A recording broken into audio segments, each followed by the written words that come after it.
What's up guys, it's Haji back with another Crimson Desert video. Today we're going to be going over Antumbras Sword and the Sanction of Absolution. So I asked for a harder boss fight and you better be careful what you ask for. Because this boss fight was definitely hard. I'm not going to lie, I went to the retry screen at least like 15 to 20 times. I had to retry this boss fight just to get the hang of it. But it's for the better because I ended up learning the mechanics and essentially getting good, which is what I prefer to do instead of just trying to cheese or just having things too easy and breezing through the game.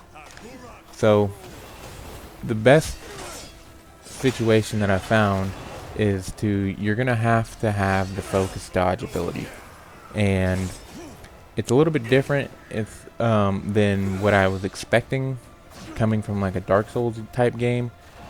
The boss definitely does follow you as far as his sword swing goes, but as long as you tap the dodge, what I'm doing here pretty much is just tapping the dodge button, and as you see right here, he's just phasing through the attacks with the focus dodge ability.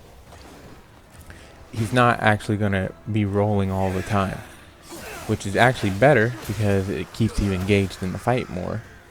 You can parry him. If you're not good at parrying in this game, I'd highly suggest to not necessarily try that. I pretty much gave that up around the 10th try because the parry window is very, very small. So you can do it, and it does a lot more stance damage to his second bar that you see going down right there.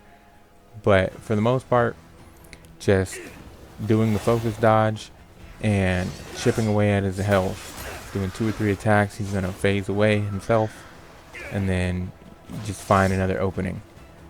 Obviously, before you get in here, you're going to hit the grindstone and hit the anvil, and make sure you bring some food. I think that's just a given at this point in the game. But you know, it's definitely more like a classic Souls type fight here, which is what that's what I like.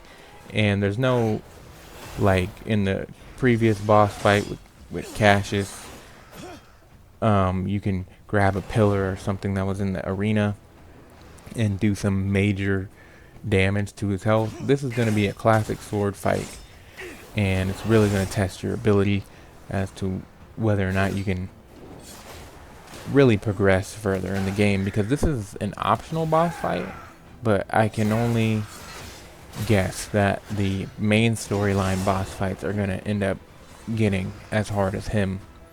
Whereas, you know, the main story boss that I just did was Cassius, and he wasn't particularly difficult, and they gave you, you know, pretty much a cheap means of getting out of the boss fight relatively quickly.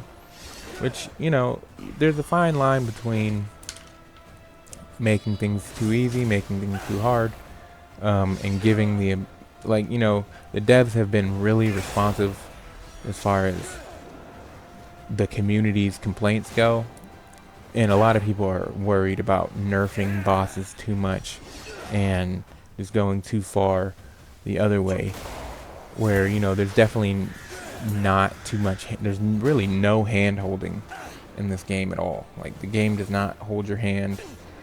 It pretty much doesn't tell you 90% of the stuff that you can actually do, which, you know, there's a fine line between that of telling people where they should go versus letting them figure it out. And this boss fight is definitely a let you figure it out as far as the fighting mechanics go. Because, like I said, I'm 90% sure that this is optional. You don't have to fight him, but you do end up getting a nice sword and an abyss artifact for beating him. So, you know, it's definitely worth it. The sword is definitely pretty crazy when you do manage to beat him, but it's not gonna be without earning it. Now, if you do manage to get the stance bar, health bar, all the way up, you do get a critical attack right there, which I do appreciate the fact that you can see their stance meter, where, like, all like Elden Ring, you're kind of just guessing. You're gonna throw a couple multiple heavy attacks, and there is no there's just not a stance meter. So I do appreciate that. But for the most part, I mean, like I said, you're tapping the dodge button. This is going to teach you how to properly dodge in this game, which is it's what it taught me. You, the sword definitely follows you like a Souls-like game, but there isn't too much like trickery going on. And what I mean by that is that when the man swings, he's swinging to you.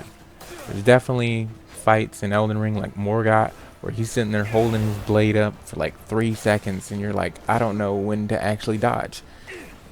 In this game, there isn't any fake outs. It's not making things overly difficult.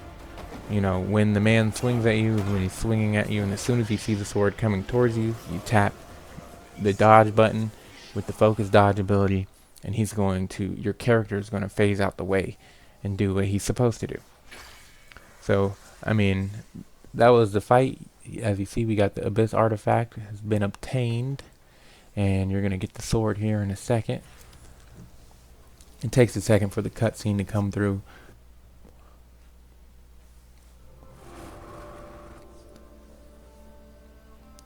So the faction quest is completed. Sanctum of Absolution. We're gonna get the Vessel of Dark Pursuit, I believe is the name. Yeah, Vessel of Dark Pursuit for the sword. It's a pretty decent sword. It comes with a attack level of 25, and you get a +6 for reinforcement. You get the Wound of Darkness for the heavy attack. You get an attack +1, and then you get a critical +1. So it comes with a pretty decent Abyss core stacking right here.